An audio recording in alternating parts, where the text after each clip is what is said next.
Kuuntelet Karjalaisen nuorisoliiton tuottamaa Karjalan tyttäret podcast-sarjaa. Minä olen Rami Meeling ja tässä jaksossa meillä on keskiössä karjalaisen kansantanssikulttuurin elvyttäjänä ja kehittäjänä tunnetun ja jopa tanssiaan Lönnruutiksi kutsunut Viola Malmin tarina. Balettimestari Malmi keräsi talteen karjalaista tanssi-, juhla- ja leikkiperinnettä ja julkaisi niitä käsitteleviä kirjoja niin Venäjällä kuin Suomessa. Viola Malmi menehtyi vuonna 2010, mutta hänen perintönsä on voimissaan edelleen.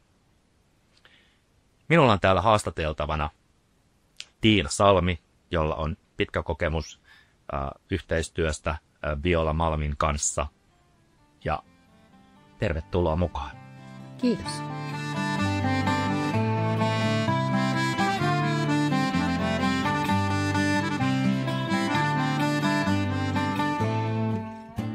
Kertoisitko heti näin alkuun, että kuka olet ja mitä teet?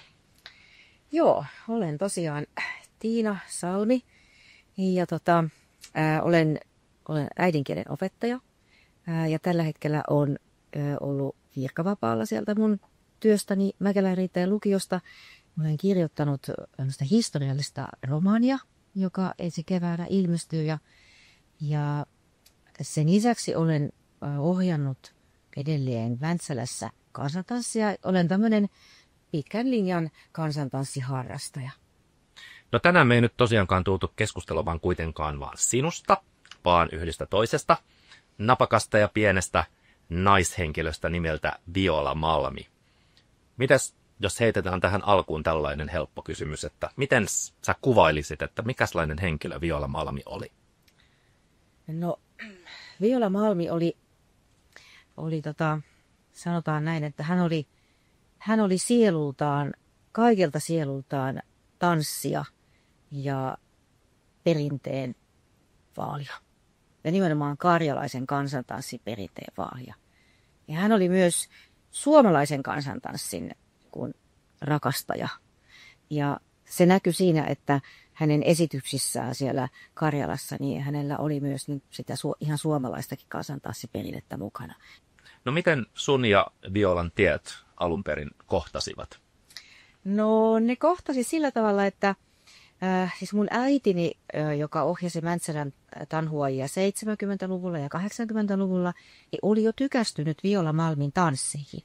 Viola oli silloin jo Suomessa aika paljonkin, kävi ja ohjasi itäkarjalaisia kansantanssia ja äitini sitten tästä Violan ensimmäisestä kirjasta niitä ohjasi Mäntsälän tanhuajille ja minä lapsena jo näin niitä tansseja. Ja ne oli hirveän kivoja katsoa, ne olivat vähän erilaisia kuin esimerkiksi länsisuomalaiset kansantanssit. Ne poikkesi sillä semmoisella räväkkyydellään ja menollaan ja joku semmoinen ihana tunne niissä tansseissa oli. Ja sitten kun mä itse tanhusin, niin tykkäsin nimenomaan tanssia niitä karjalaisia kansantansseja.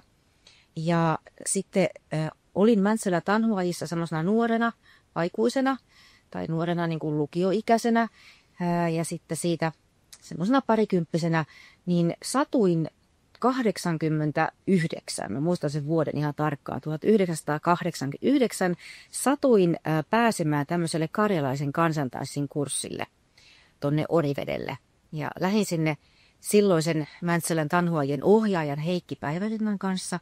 Ja siellä hän sitten avautui tämä maailma. Siellä oli Viola, siellä oli hänen oikea käteensä Boris Shustov ja Volodya Vladimir Kalistratov, tämmöinen kokoonpano heitä oli ohjaamassa ja opettamassa. Ja siellä mä ensimmäisen kerran niin kuin heidän johdollaan sitten pääsin tämmöiselle niin kuin ohjaajakoulutuskurssille. Ja siellä sitten tutustuin Violaan sillä tavalla, että ruvettiin juttelemaan, mitä minä teen ja mistä minä olen. Ja siihen aikaan Mäntsälässä oli semmoinen iso kansantanssijuhla vuosittain kuin Sepän soitto. Ja se oli semmoisella Sepänmäen museoalueella ja mä olin siihen aikaan Sepän soiton hallituksessa mukana. Ja mä yhtäkkiä mulla pälähti päähän, että nyt Violan ryhmä Karjala pitää saada sinne. Ja siitä se lähti se meidän yhteinen, niin kuin voisi sanoa, matka. Ja he tulivat sinne kesällä 90 Mäntsälän tanhuajien vieraana ja he esiintyivät siellä sepäsoittofestivaalilla.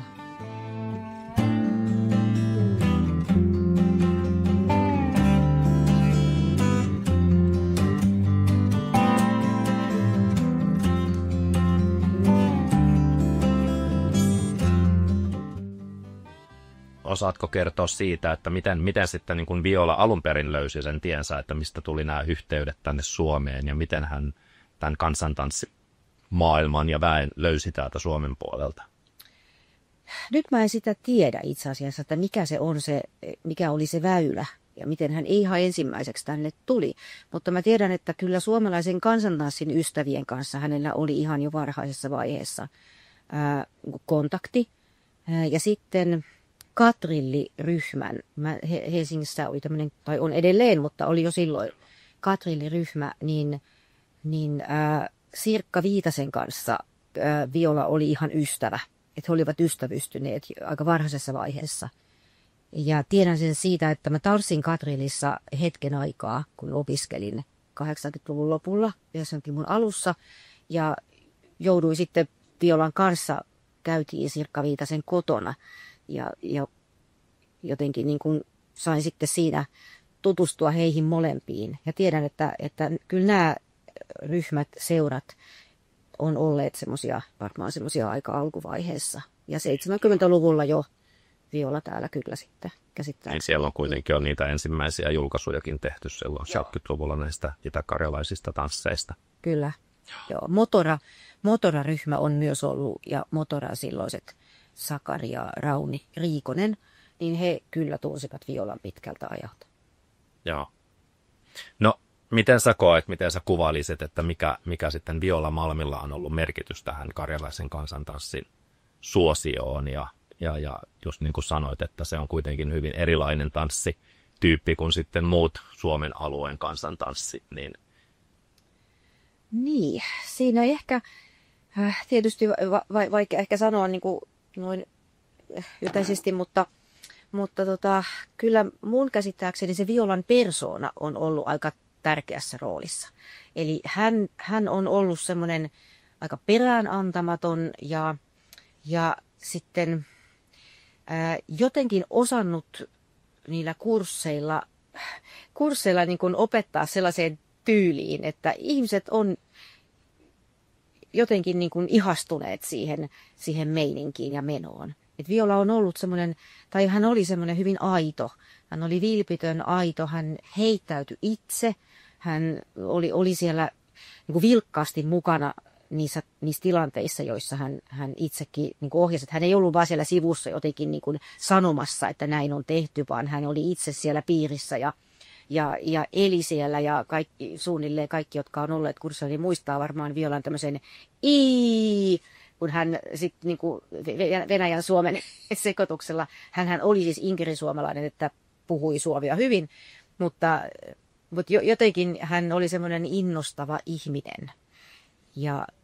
Ja koska oli itse siitä asiasta niin vakuuttunut ja siinä itse niin sisällä, niin mä luulen, että se on ollut aika iso merkitys, miksi nämä tanssit on sillä tavalla Suomeen rantautuneet. Ja sitten täällä on ollut siis karjalaisia ihmisiä, jotka on varmaan kokeneet sen jotenkin semmoiseksi omakseen sen tanssityylin. Ja silläkin tavalla se on sitten niin kuin levinnyt ihan koko Suomeen. Kyllä. Joo, mä oon itse yhdellä Urssilla ollut niin kuin Violan opetuksessa. Ja ainakin semmoinen itse, minkä muistan kanssa semmoisena esimerkkinä just se, että kun suomalaiset ollaan ehkä kuitenkin vähän tämmöistä jäyhempää kansaa ja myös niin kuin liikkuvuudeltaan vähän tämmöisiä jäykempiä, niin kuitenkin karjalaisissa tansseissa on paljon pyörintöjä ja pyöräytetään paria käden alta ja mennään vauhdikkaasti, niin jotenkin muistan monta kertaa semmoisen tilanteen, että niin kuin oppilaat siellä kurssilla on ollut sillä, että ei voi mennä ja ei pysty menemään ja liian vaikea ja en mä ehdi tuolta pyörähtää ja Viola oli aina vaan, että kyllä se menee ja sitten se näyttää ja että otat vaan vähän napakammat askeleet ja sitten mennään, että Että hänellä oli kyllä se oma tatsinsa siihen ohjaamiseen. Kyllä, juuri näin. Hän saattoi tulla sinne ihan sinne keskellekin ja ottaa sen paikan siinä ja näyttää, että näin, katsos näin. Ja nyt vaan menet. Kyllä. Eli hän oli just niin kuin sanoit, niin hän oli sitä mieltä, että ei ole se mahdollista, että tämä ei nyt onnistuisi. Niin, juuri näin. Hyvä. No mutta hei, sä oot sitten myös tehnyt monta matkaa sitten myös sinne Petroskoin puolelle. Mitäs sulla on sieltä muistoja kerrottavana? No joo, kyllä mä sitten innostuin jopa niin paljon siitä koko itäkarjalaisen kansantanssin ja violan niin kuin asiasta, että kun valmistuin, muistan siis, että kun tavattiin Violan kanssa silloin 90-luvun alkupuolella, se alkoi se meidän yhteinen niin kuin systeemi, niin sitten oli mulla viimeinen vuosi vielä ja valmistuin sitten 91 äidinkielenopettajaksi ja siinä vaiheessa sitten Viola oli mua hyvin jo niin kuin kovasti kutsunut, että kuule tule sinne Petroskoihin heidän luokse, että tule tanssimaan siihen ryhmään ja siellä siellä on suomen kielen opetusta ja siellä on kaikkea mahdollista ja sittenhän tosiaan tapahtui, niin kuin muistetaan poliittisesti, Neuvostoliitto romahti ja mä muistan, että ylitin rajan ihan samana päivänä, kun Jeltsin nousi kuuluisalle panssarivaunun päälle ja siitä alkoi uusi aika Venäjällä ja uusi aika minun elämässäni. Ja silloin todella sitten mun vanhempani oli vieneet mut sinne Riikosille, motoran ohjaajille Joensuun lähelle ja Viola oli siellä ja sitten oltiin sovittu, että nyt sitten yhdessä mennään ja Violan vävy tuli meidät hakemaan sieltä sitten rajan toiselta puolelta ja siinä oli semmoinen hauska yksityiskohta liittyi tähän, että Viola oli ostanut Ladan. Violahan ei ajanut autoa, hänellä ei ollut ajokorttia, eikä minullakaan ollut siinä vaiheessa ajokorttia. Ja sitten selvisi tietysti siinä viiveistään sitten siinä rajan pinnassa Suomen puolella, että sehän pitää jonkun ajaa se Lada sinne Venäjän tulliin. Ja siinä vaiheessa minä tietysti ihmettelemään, että mitenkäs tämä nyt tapahtuu. Lisäni tietysti olisi voinut auttaa, mutta hän ei saanut sille puolelle enää tulla. Niin Viola katsoi minua ja sanoi, että Tiina ajaa. Niin Viola, minullahan ei ole sitä ajokorttia. Ei se mitään, ajat silti. Ja niin siinä sitten isä minulle pikakelauksella opetti, että mikä on kaasu ja mikä on kytkin ja missä on jarru. Ja niin me sitten ajettiin ja saatiin se pysähtymään justiinsa tullivirkailijan varpaiden eteen. Ja niin oli Lada Venäjän puolella ja siellä sitten vävy vastassa ja hän sitten tietysti ajoi Petroskoihin, että näin me sinne päädyttiin sinne Petroskoihin ja minä olin siis päättänyt, että mä olen nyt sitten pidän tämmöisen välivuoden, kun semmoista ei ollut koskaan kouluaikana ollut, että nyt minä olen täällä Petroskoissa ja tanssin täällä Violan ryhmässä ja sitten siellä tosiaan ilmeni hyvin paljon suomen kielen opettajalle töitä ja päivät täyttyi siitä tanssista. Kornitsa kokoontui 2 kertaa viikossa ja tanssittiin ja harjoiteltiin ja sitten oli päivät, opetin suomen kieltä erilaisissa kulttuuritaloissa ja alettiin tehdä ohjelmaa siellä Karjalan televisiossa. Siellä oli semmoinen Puhutaan suomea ja menin siihen ja monenlaisia kulttuuritoimia siellä sitten syntyi. Kansallinen teatteri oli siinä vaiheessa semmoisessa tilassa, että haluttiin siellä lisää suomenkielistä näyttelijäkuntaa ja siellä perustettiin semmoinen teatteristudio ja menin sinne opettamaan suomen kieltä.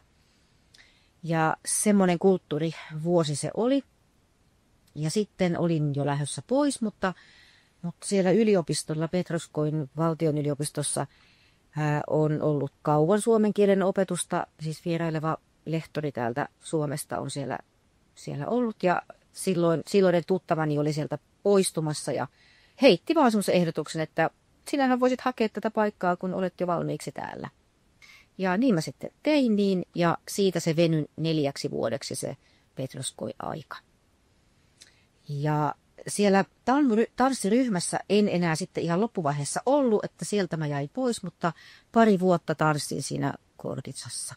Että tämmöinen tuli sitten tästä Petroskoin ajasta, ja ensimmäiset viikot asuin Violan luona, Violan kotona, ja sitten sain tämmöisen alivuokralaisasunnon.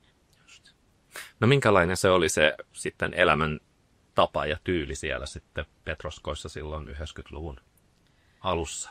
No, se oli aika moista ja aika kiinnostavaa aikaa tietysti. Siihen oli just silloin semmoinen aika, että kaupat tyhjenivät ja ihmiset eli semmoisessa vähän epätietoisuudessa, että mitä nyt tapahtuu.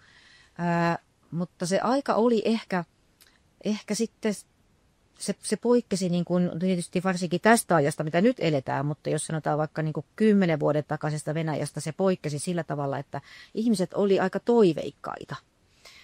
Eli joku semmoinen toive, että nyt lähestymme, nyt tulee suhteet Suomeen, nyt paranee ja nyt voidaan käydä ja tulee erilaisia yhteisiä hankkeita, niin kuin tulikin, siis varsinkin kulttuuripuolella. Että se oli semmoista, niin kuin, jos nyt voi sanoa, että se oli siis aineellisesti ankeaa ja oli semmoinen tunne, että olisi mennyt, niin kuin mä olisin muuttanut 30 vuotta tai 40 vuotta historiassa taaksepäin. Semmoisessa elettiin ja mä muistan, kun tuli käymään Suomessa, niin ihmiset kysyivät multa, että miten sinä siellä voit olla. Mä sanoin, että mä aivan hyvin voin olla. Ja koska se ilmapiiri, jossa minä elin, siis tämä kansantanssipiirit ja sitten myöhemmin yliopistolla ja sitten koko se semmoinen teatteri ja kulttuuri, niin sehän oli hyvin inspiroivaa. Vaikka se oli toisaalta semmoista vähän vaikeaa, niin se oli inspiroivaa ja se suomenkielisen ja karjalankielisen ja vepsänkielisen kulttuurin tila, niin eli silloin semmoista toiveikasta aikaa. Ja esimerkiksi Violalla oli hyvin kiinteät suhteet Suomeen juuri tuohon aikaan. Hän teki paljon yhteistyötä suomalaisen kansantanssiväen kanssa nimenomaan silloin 90-luvun alussa. No mitä kun sä olit siellä Kornitsa-ryhmässä tanssimassa, oliko siellä esimerkiksi niin kuin opetuskieli karjala vai venäjä vai millä kielellä siellä operoitiin? No kyllä siellä venäjän kielellä operoitiin. Joo. Että tämä ballettimestari, tämä Boris Shustov oli siis venäjäkielinen ja hän yleensä harjoitukset veti. Ja ne oli siihen aikaan sellaisia, että se aina alkoi tämmöisellä pakollisella ballettiosuudella.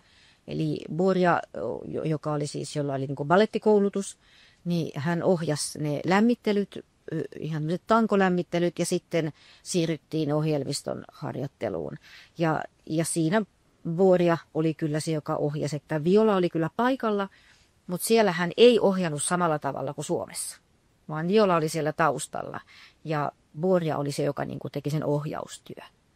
Ja sitten soittaja oli kyllä aina mukana ja siihen aikaan se oli just tämä Volodya Kalistratov, jonka jo mainitsin, että se oli semmoinen luottosoittaja siihen aikaan Viola.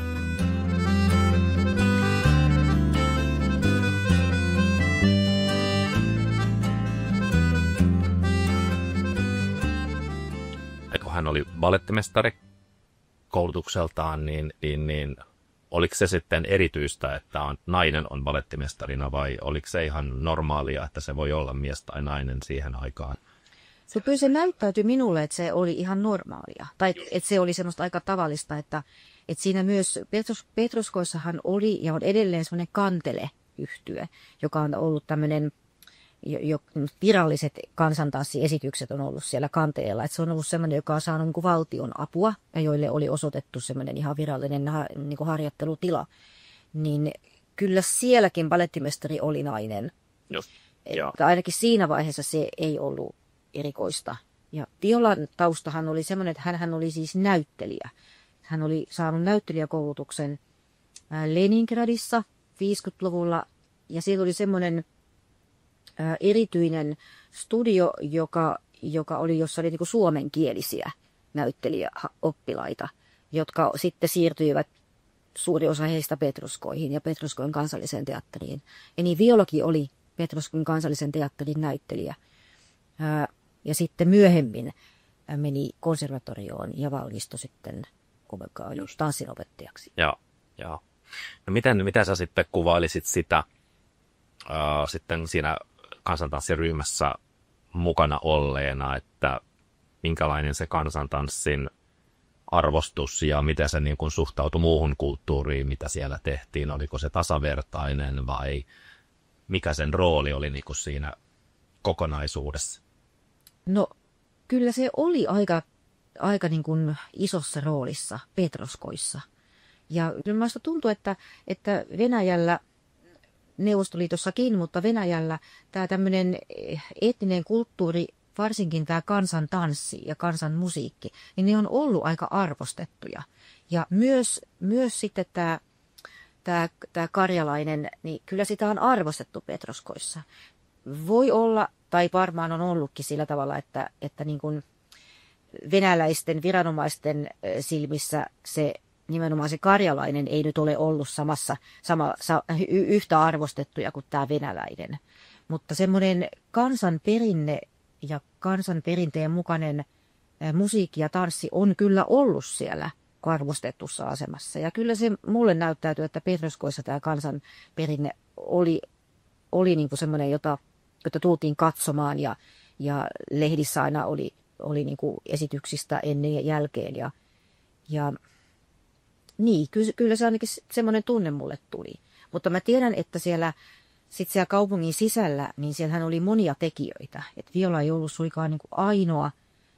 Ja Viola oli siellä omassa ympäristössään niin semmoinen hahmo, että hän kyllä jakoi ihmisiä. Että oli myös ihmisiä, jotka ei voineet häntä sietää, ja oli ihmisiä, joita hän ei voinut sietää, että tuon kanssa en ole samassa huoneessa, ja aika paljonkin semmoisia keskinäisiä skismoja siellä saattoi olla, ja Violaa ehkä myös kadehdittiin näiden Suomi-yhteyksien takia. Sen mä kyllä tulin tuntemaan. Okei, joo, no mielenkiintoinen näkökulma toikin, mitä sitten ei taas niin kuin tietysti tältä puolelta katselleena niin oikein pysty kuvittelemaan, että semmoinkin siellä on ollut. Joo, se oli kyllä semmoinen, joka sitten siellä niin kuin valkeni mulle. Just. Että se ei taas tänne näkynyt, että Aivan. sitten kun Viola tuli tänne, niin sitten hän oli niin kuin täällä niin kuin omana itsenään. Mutta että sitten siellä kotipuolessa, niin kyllä siellä sitten oli kaikenlaista. Ihan niin kuin voi kuvitella, että niin kuin joka paikassa varmaan on. Kyllä. No miten sä kuvailisit, että nyt tietysti tässä on, tai mikä niin se rooli oli siinä, että mikä se karjalaisiltaisen tanssin tila on ollut aiemmin, että mitä kaikkea niin kuin Viola on tehnyt sen eteen, että se ikään kuin on noussut semmoiseen asemaan, missä se nyt sitten oli hänen aikanaan. No kyllähän hän teki paljon. Et Violahan sitten vähän niin kuin sä sanoitkin tuossa, että niin kuin Lönnrot, kansantanssi Lönnrot, niin hän kiersi siellä kylissä. Eli hän teki tämmöisiä matkoja todella. Kiersi ja jututti mummoja. Nimenomaan nyt sitten ne oli naispuolisia kyllä, että hän puhukin mulle, että nyt hän menee taas sen ja sen luokse. Ja siellä sitten niissä pirteissä ja niissä keittiöissä, niin ne oli Violalle näyttänyt, että näin mentiin katrillia ja näin mentiin tätä ja näin mentiin tuota. Ja sitten Viola ne niin kuin pani muistiin. Ja niitä tansseja, mitä täälläkin tiedetään. Paatenesta ja Kiestingistä. Että kyllä se Viola ne sinne keräsi. Että kyllä hänen merkityksensä on todella, todella suuri. Ja Petroskossa ainakin häntä nimenomaan siitä arvostettiin. Että hän sai semmoisen, kun siellä annettiin tämmöisiä kaikenlaisia kunniamainintoja ja tasavallan arvostettu semmoinen. Ja semmoinen, niin kyllä Viola oli semmoinen, että häntä arvostettiin kovasti. Ja nimenomaan sen takia, että hän oli kerännyt sitä perinnetietoutta. Lauluja, runojakin, mutta nimenomaan tietysti nämä tanssit, että ne on saatu kirjoihin ja kansiin ja ne musiikit on saatu sävelmistöihin. Niin kyllä ilman Violaa niin vaikea uskoa. No ehkä olisi ollut joku muu, mutta kyllä hänellä on valtava suuri merkitys siihen. Joo. No miten sä näkisit, että sitten tämä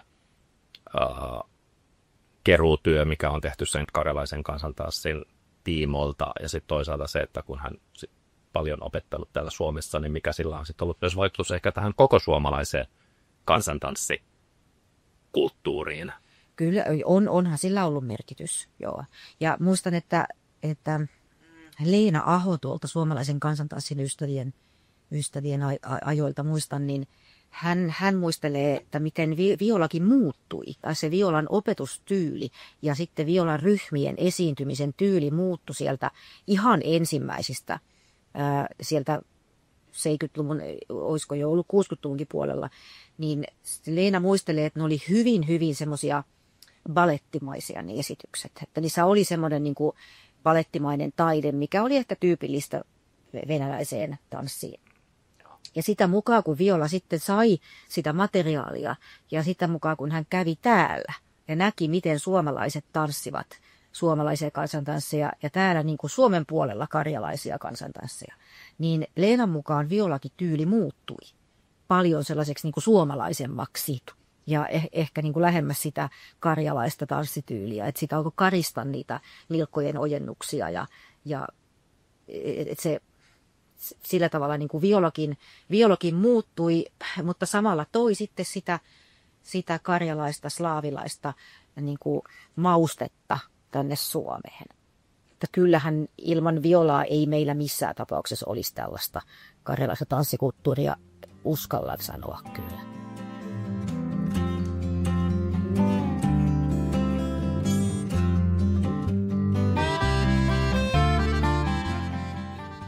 Mutta toihan on myös niinku ihan jotenkin hirveän ihanaa myös se, mitä nyt kerroit tuosta, että miten just tämä, että kun kulttuurit kohtaavat, niin sieltä myös tulee sitä semmoista vaikutusta puolin ja toisin, jotka enempikin niin kuin lähentää niitä kulttuureja kuin sitten, että haluttaisiin niin kuin viedä niitä entistä kauemmas toisistaan. Kyllä. Ja tuossa on niin kuin ainakin itsellä on myös tämmöinen henkilökohtainen kokemus myös tästä karjalaisen kansantanssin niin kuin vaikutuksista, että kun itsekin on harrastanut pienestä asti ja aloittanut ehkä siellä niin kuin niillä perinteisemmillä suomalaisilla polkilla ja pikkutansseilla ja katrililla, missä tärkeintä oli, että yläkroppa on suorassa ja kädet on napakasti nyrkessä lanteilla ja yläkropassa ei tapahdu mitään liikettä ja jaloilla tehdään kaikki, niin miten se oli sitten niin kuin aikuisiällä aika vaikeatakin lähteä ikään kuin hakemaan sitä liikettä myös yläkroppaan ja vapauttamaan käsiä ja tuomaan niin kuin se liike koko kehoon eikä pelkästään sinne jalkoihin, että kyllähän se on niin kuin ainakin mun mielestä tulee suoraan sieltä niin kuin karjalaisista piirteistä se puoli tähän suomalaiseen kansantanssiin. Kyllä se näin on. Että se liikekieli oli toisenlaista ja sitä kyllä opittiin sitten niistä karjalaisista tanssista. Kyllä. No mitä tuleeko sulla mieleen jotain semmoisia hauskoja tai rakkaita muistoja Violan kanssa, mitä haluaisit jakaa meidän kanssa? Mä just mietiskelin, että aika harvalla ainakaan on sellaista kokemusta, että ensimmäinen kerta kun on auton ratissa, niin ajetaan ladaa Venäjän rajan yli, mutta Kyllä niitä on paljon on muistoja ja ihan semmoinen ensimmäinen pieni, niin kun mä kävin siellä Petroskoissa sillä tavalla, että mä olin niin kuin uuden vuoden 90-91, niin siellä siis Viola oli miehensä Igorin kanssa mua vastassa. Silloin oli vielä Leningradin asemalla ja silloin mentiin sitten sinne hyttiin. Silloin oli yöjuna, niin oltiin siellä hytissä sitten minä Igorin ja Violan kanssa ja Viola kaivoi sitten, että minulla on tässä Tiina evästä ja sitten hän kaivoi sellaiset valtavat niin kuin vaaleat leivät, jossa oli semmoinen sentinpaksuinen makkarapala ja mä olin olevinaan vähän semmoinen niin kuin, pikkusen niin kuin kasvislinjalla, mutta hyvältä maistui tämä makkaraleipä ja se oli rakkaudella tehty ja sitä syötiin ja sitten mentiin nukkumaan ja sitten vietettiin ensimmäinen uusi vuosi siellä Violan perheen luona, että se oli semmoinen ihana muisto kyllä. Ja toinen ehkä semmoinen hauska muisto oli semmoinen, että olin ollut sitten sitä ensimmäistä vuotta, tai elin sitä ensimmäistä vuotta siellä Petroskoissa ja olin sitten menossa Violan kanssa ravintolasta kotiin. Ja ravintolassa oli ollut Antti Savilampi ja nyt joku muu suomalainen kansantanssi-ihminen, jota en muista, mutta he olivat siis käymässä Petroskoissa ja me tavattiin siellä heidät. Ja sitten oltiin siellä Petrovskin ravintolassa ja sieltä sitten lähdettiin pois ja meillä oli ollut mukava ilta ja Violokin sitten oli jo hyvässä, vähän semmoisessa hän oli ottanut siinä pikkusen viiniä ja tämmöistä ja hän ei paljon tarvinnut, niin hän oli iloisessa mielessä, niin sitten me käveltiin sitä Leninin katua alas ja hän yhtäkkiä sanoi mulle, että kuule Tiina, jää sinä tänne, sinä Janne jää tänne ja me etsitään sulle täällä mies. Täällä sulla on hyvä olla. Ja siihen mä en muistaakseni sitten sanoin, että niin, katsotaan. Niin nyt ei sitten käynyt, mutta semmoinen oli vielä mieli, että näin tehdään. No mitä sä tiedät, että mikä nyt on tilanne tällä hetkellä? Nythän Violan poismenosta on nyt 14 vuotta, tulee 15 vuotta kohta täyteen, niin miten niin kuin hänen perintönsä elää nyt siellä rajan takana tänä päivänä, mitä sä tiedät? No, mä olen 2017, mä oon ollut viimeisen kerran siis sillä tavalla, että oli tämmöinen kansantanssijuhla, joka oli nimenomaan niin kuin lasten kansantanssijuhla. Ja siellä oli semmoinen suuri konsertti, jossa esiintyi sitten monet petroskoilaiset lapset ja nuoret. Ja Karjalan tasavallastakin siis oli se oli semmoinen ihana juhla. Ja silloin kansantanssi siellä voi kyllä selkeästi hyvin. Ja niin, siinä oli semmoinen Natalia Kashirina, joka valitettavasti edesmennyt hänkin, joka oli ottanut sitten vähän semmoisen violan roolin ja oli jatkamassa hänen työtään. Ja sitten tiedän, että Andrei Anisimov on tämän Karjala-ryhmän ohjaaja, ja Andrei Anisimov on pitänyt sitä ryhmää yllä, ja hänellä on tuolla YouTubessa tanssi. Hän on niin kuin sinne ladannutkin tämmöisiä, ovat opettaneet Karjala-ryhmä tätä tanssia. Gornitsa-ryhmästäkin tiedän, että sekin on ollut olemassa, mutta Violan poismenon jälkeen se ryhmä kyllä selvästi sai niin kuin siipeensä ja pieneni. Ja en tiedä tällä hetkellä mikä on tilanne, mutta Boria vielä silloin viimeksi kun olin Petroskoissa, niin kovasti niin kuin piti ryhmää koossa ja he kiersivätkin vielä esiintymässä, mutta kertoi mulle, että kyllä aika vaikeaa nyt on. Mistä saada nuoria? Meillä ei ollut nuoria tanssijoita kovinkaan paljon. Ja nyt en tiedä tällä hetkellä mitään. Joo. Se on jo surullista nyt tämä tämän hetken tilanne, mutta onneksi meillä on muistot ja meillä täytyy vielä sanoa, että itsekin olen siis kerran päässyt sinne Petroskoille. Varmaan ollut vastaava festivaali, missä me oltiin silloin meidän nuorisoryhmän kanssa ja se oli vuonna 2019. Joo, varmasti se on. Joo, ja kyllä muistan silloin, että kyllä siellä oli niin kuin Viola Malmin kuva taulu siellä seinällä ja oli niin kuin isossa roolissa silloin siinä tapahtumassa ja on kyllä oli kiva matka ja hauskat muistot siitäkin reissusta. No mut hei, mitäs näin lopuksi, niin mitä sulla on ajatuksia tai mitä sä toivoisit, että Violasta jää nyt sitten elämään ja hänen perinnöstään? Niin, kyllä sitä tietysti, kyllä mä toivon, että se perintö, jonka hän jätti, niin olisi semmoinen pysyvä perintö. Ja mä uskon, että näin on.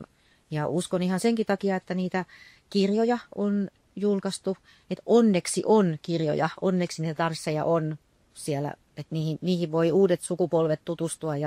Ja toivon tietysti, että nyt tanssiva sukupolvi niin kun siirtää sitä perintöä seuraavalle, tulevalle, jotka eivät enää violaa ole koskaan nähneetkään, mutta toivon, että sitä pidetään yllä ja pidetään huolta, että seuraavakin polvi oppii tuntemaan sitä karjalaisen kansantanssin kulttuuria. Enkä yhtään epäilekään sitä todella.